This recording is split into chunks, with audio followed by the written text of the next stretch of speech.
नमस्कार दोस्तों, स्वागत है आपका हमारे चैनल बिहारी नॉनस्टॉप न्यूज में। बिहार की 10 प्रमुख बड़ी खबरें सबसे पहले देखने के लिए सब्सक्राइब करें हमारे चैनल को और वीडियो अगर अच्छी लगे तो एक लाइक अवश्य करें। तो खबरों को विस्तार से जानने से पहले एक नजर हेडलाइंस पर। बिहार में कोरोना से 98 लोगों की मौत, रिकवरी रेट 91% से ऊपर।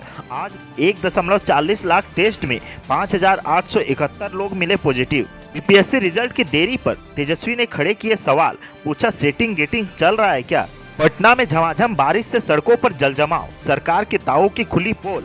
बारिश होने के साथ एक्शन में आ गए मंत्री नितिन नवीन। पटना में जल निकासी अभियान का लिया जायजा। ब्लैक फंगस से भी ज्यादा खतरनाक है व्हाइट फंगस। पटना में 4 नए मरीज मिले, जाने क्या है लक्षण और बचाव के उपाय। अब पटना होकर भी चलेगी बुलेट ट्रेन, केंद्र सरकार ने शुरू की तैयारी, जल्द होगा सर्वे। बिहार में इन डिग्री धारकों को मंत्री जी का खुला ऑफर, नौकरी ज्वाइन करें और 1.5 लाख की सैलरी पाएं। बिहार में मुखिया और सरपंच का बढ़ेगा कार्यकाल, तेजस्वी यादव ने नीतीश सरकार से ट्वीट कर की ये मांग।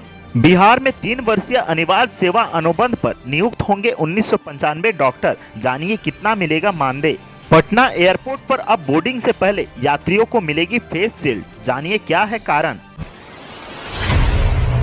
बिहार में लॉकडाउन लगाने का काफी फायदा हो रहा है। सरकार का दावा है कि लॉकडाउन के कारण कोरोना की चेन टूटी है। कोरोना मरीजों की संख्या में भारी गिरावट देखी जा रही है। गुरुवार को राज्य सरकार की ओर से जारी ताजा आंकड़े के मुताबिक पिछले 24 घंटे में 1.40 लाख लोगों की टेस्ट की गई, जिसमें मात्र 5,871 पॉजिटिव केस ही मिले हैं।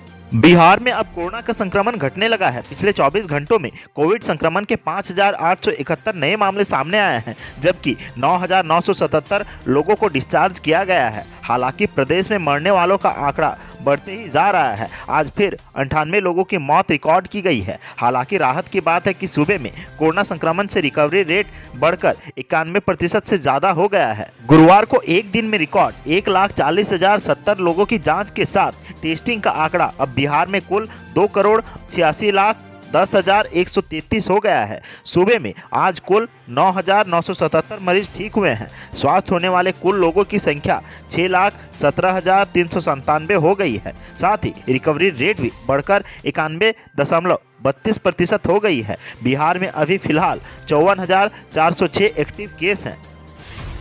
64वें बीपीएससी परीक्षा की प्रक्रिया पूरी कर लेने के बावजूद अब तक इसका रिजल्ट प्रकाशित नहीं हो पाया है। बीपीएससी एग्जाम के रिजल्ट में देरी को लेकर नेता प्रतिपक्ष तेजस्वी यादव ने अब सवाल खड़े कर दिए हैं। तेजस्वी यादव ने सरकार से इस मामले पर जवाब मांगा है। बीपीएससी की फाइनल रिजल्ट अब तक प्रकाशित नहीं किए जाने पर नेता प्रतिपक्ष तेजस्वी यादव ने सरकार पर हमला बोला है। तेजस्वी यादव ने सरकार से पूछा है कि इंटरव्यू के बाद 1 सप्ताह में रिजल्ट आने चाहिए थे, लेकिन इसमें देरी क्यों की जा रही है। तेजस्वी ने यह भी कहा है कि प्रतिभावान युवाओं के भविष्य के साथ सरकार खिलवाड़ कर रही है। इसे लेकर नेता प्रतिपक्ष तेजस्वी यादव ने ट्वीट किया है। तेजस्वी लिखते हैं कि 3 साल में 64वीं बीपीएससी का पीटी मेंस इंटरव्यू पूरा किया गया, लेकिन अभी तक अंतिम रिजल्ट प्रकाशित नहीं किया गया है। सेटिंग गेटिंग वाली सरकार प्रतिभावान युवाओं के भविष्य के साथ खिलवाड़ कर रही है। नीतीश कुमार जी, इंटरव्यू के बाद सामान्यतः 1 सप्ताह में परिणाम आना चाहिए, इसमें देरी क्यों। राजधानी पटना में जहां बारिश से लोगों को गर्मी से राहत मिली है, वहीं दूसरी ओर जलजमाव की समस्या बनी हुई है। हालांकि सरकार ने दावा किया था कि बारिश से राजधानी वासियों को जलजमाव की स्थिति का सामना नहीं करना पड़ेगा, लेकिन जो तस्वीरें सामने आई है वो सरकार के तमाम दावों की पोल खोलती नजर आ रही है। राजधानी पटना के गांधी मैदान में बारिश की वजह से जलजमाव की स्थिति बनी हुई है। यहां से गुजरने वाले लोगों को भारी परेशानियों का सामना करना पड़ रहा है। अमूमन अन्य इलाकों का भी यही हाल है। एक दिन की बारिश से जब यह हाल है तो अभी मानसून आना बाकी है। ऐसे में आने वाले समय में पटना की क्या स्थिति होगी, यह सहज अंदाजा लगाया जा सकता है। बारिश से राजधानी पटना में हुए जलजमाव की स्थिति के बाद मंत्री नितिन नवीन एक्शन में आ गए हैं। पथ निर्माण मंत्री नितिन नवीन ने बांकीपुर विधानसभा क्षेत्र में जल निकासी के लिए किए जा रहे कार्यों का निरीक्षण किया। अपने विधानसभा क्षेत्र के विभिन्न मोहल्लों में चल रहे नाला सफाई एवं नाला निर्माण कार्यों का मंत्री ने जायजा लिया। मंत्री नितिन नवीन ने इंडियन ऑयल कॉरपोरेशन गेट के पास स्थित नाले को मुख्य नाला में जोड़ने का निर्देश पटना नगर निगम की अपर आयुक्त शीला ईरानी को दिया। यह भी कहा कि जल्द से जल्द इंडियन ऑयल के अधिकारियों के साथ बैठक कर नाला जोड़ने के लिए जरूरी कदम उठाए, ताकि आसपास के इलाके के लोगों को जल जमाव से मुक्ति मिल सके। जिसके बाद मंत्री नितिन नवीन आदर्श कॉलोनी भी गए, जहां उन्होंने नाला निर्माण कार्य का निरीक्षण किया। इस दौरान नाला निर्माण कार्य में तेजी लाने की बात कही। बारिश से पहले शेष बचे कार्यों को पूरा करने का निर्देश दिया, जिससे जलजमाव की स्थिति न बने। उन्होंने नाला के निर्माण कार्य में गुणवत्ता से भी कार्य करने की निर्देश दिए। इस दौरान स्थानीय लोगों का सुझाव भी लिया। अपर आयुक्त पटना नगर निगम श्रीमती शीला ईरानी को लोगों द्वारा दिए गए सुझाव पर विचार करने की बात कही।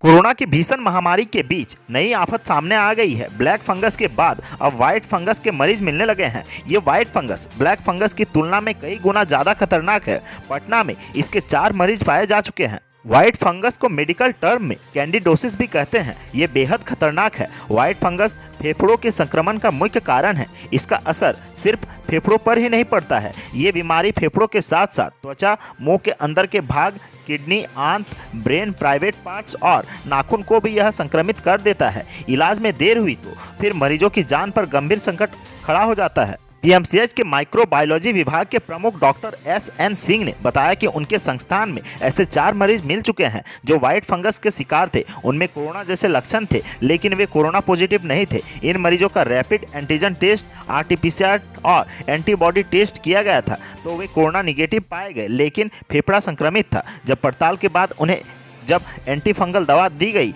तो वे ठीक हो गए।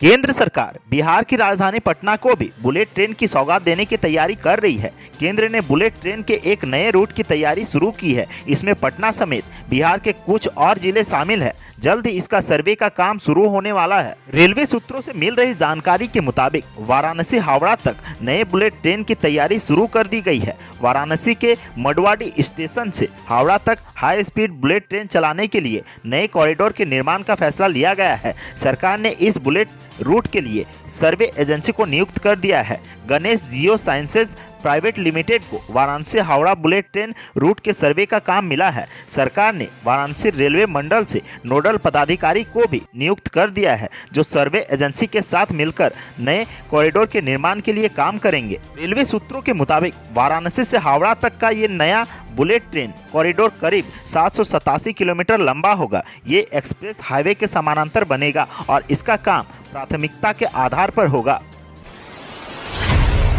कोविड महामारी में आईसीयू बेड को मानकों के अनुसार संचालित करने के लिए एनेस्थीसिया डिग्री धारकों चिकित्सकों को सरकार ने नौकरी का खुला ऑफर दिया है। सरकार का कहना है कि एनेस्थीसिया करने वाले डॉक्टर अगर सरकारी अस्पतालों में सेवाएं देना चाहते हैं तो वे स्वास्थ्य विभाग में आवेदन करें। उनका नियोजन किया जाएगा और उनको हर माह 1.5 लाख का मानदेय दिया जाएगा। अभी सरकार को 935 एनेस्थीसिया डॉक्टरों की आवश्यकता है। इसको लेकर तकनीकी चयन आयोग द्वारा विज्ञापन भी जारी किया गया है। स्वास्थ्य मंत्री मंगल पांडे ने बताया कि सरकार को एनेस्थीसिया के चिकित्सकों की आवश्यकता है। अगर एनेस्थीसिया में डिग्री करने वाले चिकित्सक सरकारी सेवा में आना चाहते हैं तो उनकी नियुक्ति की जाएगी। विभाग ऐसे चिकित्सकों को खुला ऑफर दे रहा है कि वे इस महामारी में पीड़ित मरीजों की सेवा के लिए सेवा में आएं। उन्होंने बताया कि आईसीयू बेड में स्थापित किए गए वेंटिलेटर और वाईवेफ जैसे मेडिकल उपकरणों के माध्यम से मरीजों के इलाज के लिए एनेस्थीसिया चिकित्सकों का होना आवश्यक है।